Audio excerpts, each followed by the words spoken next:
হলুদ বাটো মেহেন্দি বাটো গাথো ফুলের মালা, আসবে মামিনুল হাসবে ঝর্ণা হবে প্রেমের খেলা। 501 জিন্দাবাদ। সেই 501 501 সিনেমা তৈরি দরকার ভাবিয়ে মুসলিম পরিবার খুশি। মামুনুল হকের করা ফ্যান ফলোয়ার ছিল ধার্মিক মহিলা।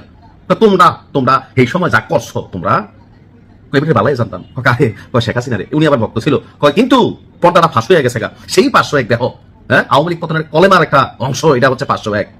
বীজ বপন হয়েছে বীজ। কত সুন্দর ব্যাখ্যা দিছে। কেন হোস্টেলের ভিতরে যাইয়া, হোস্টেল না তো হোটেল কই রে, হোস্টেল হোটেলও যাইয়া এই প্রথম বউ আমেনার নাম দিয়া দ্বিতীয় বউ জন্নারে কেড়ে লইয়া গেল। তুমি ব্যাখ্যাটা বুঝছো নি? তোমরা যতদিন কইছো কাবিনটা কই, কেন কাবিন না এটারও ব্যাখ্যা দিছে। কেন প্রথম বউয়ের নাম দিয়া দ্বিতীয় বউ লইয়া গেছে, হ্যাঁ, কেন এটা গোপন রাখছে, এর অনেক কেন উত্তর দিছে। আর মামুনুল হক আজকে আমাদের হুজুর, আমাদের ইমাম যে ঘোষণা দিছে, এই ঘোষণাটার উপর মিষ্টি টিষ্টি তোমরা খাইবানি নাকি তোমাদের জ্বলবে? কি রাগ করলা? দর্শক, নারায়ণগঞ্জের অর্থাৎ মাওলানা মামুনুল হক ইমাম হিসাবে, মাওলানা হিসাবে যতটুকু পরিচিত, তার চেয়ে বেশি সারা বাংলাদেশের মানুষের কাছে পরিচিতি পেয়েছিলেন 501 নম্বর সেই নারায়ণগঞ্জের রয়্যাল রিসোর্টে ঝর্ণাকে নিয়ে। সেখানে তিনি যেই অবকাশ যাপন করতে গেছিলেন, কবে? যখন সারা বাংলাদেশে নরেন্দ্র মোদীর আগমন ঠেকানো উপলক্ষে ওনার আহ্বানে 30-40টা লাশ ঝরে গেল, হাজার হাজার মানুষ আহত হইল, হাসপাতালে ভর্তি। হুজুর এগুলা চালাই থেকে ক্লান্ত হইয়া হালাল শরীয়ত মোতাবেক তার স্ত্রী ঝর্ণাকে নিয়ে যখন তিনি সেই হোটেলে গেলেন একটু রিল্যাক্সের জন্য, যে পরবর্তী ধাপে মোদিরে কেমনে সেট করতে হবে আর যারা মরছে তাদেরকে কিভাবে দাফন করতে হবে সম্পর্কে স্ট্রেস ছিল। কিন্তু পেস ছিল কি, ওই আইডি কার্ডে, হ্যাঁ, ঝর্ণার আইডি কার্ডে শহীদুলের নামটা ছিল। এবারে লোকে তালাক হয়েছে কিন্তু ডিভোর্সে হইলেও আইডি কার্ডে জামাই নামটা রয়ে গেছে। আর এবার আইডি কার্ডে বউয়ের নাম আমিনা।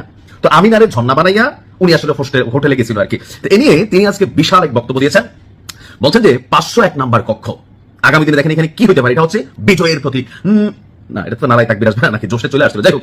এবং ভবিষ্যতে 501 নাম্বারের সেই দিন উদযাপিত হবে যার কারণে মুসলিমের বউরা হলুদ মেহেন্দি গাঁথার জন্য, হ্যাঁ, বাটার জন্য প্রস্তুতি নিচ্ছে। হে গরিবরা 501 যাইতে পারো, ওইটা একটা মুভিও তৈরি হতে পারে। কিভাবে 501 একটা সরকার পতনের সিস্টেম হয়ে গেল। আচ্ছা, তো তিনি তার ভেরিফাইড ফেসবুকে বলছেন যে এটা ছিল হাসিনা বিরোধী ফ্যাসিবাদী হাসিনার ব্যর্থ প্রজেক্ট এবং ওই ঘটনার মাধ্যমে তাকে রাজনৈতিকভাবে ধ্বংস করার চেষ্টা করা হয়েছিল। তবে এখানে একটা প্রশ্ন হচ্ছে, শেখ হাসিনাকে বলছিল যে তুমি ওই হোটেলে যাও আমিনার নাম দিয়ে ঝর্ণারে নিয়ে। দেখেন, সরকারে না থাকলে কত কথা বলা যায়। এই মামুনুল হক কত সুন্দর কথা একসময় শেখ হাসিনার পক্ষে বঙ্গবন্ধুরে ওলিয়া উলিয়া অর্থাৎ ইসলামের প্রবর্তক হিসেবে বাংলাদেশে যারা আসছেন, শেখ মুজিবুর রহমান, সেই ফ্যামিলির অংশ, এরকম ডায়লগে কিন্তু মামুনুল হক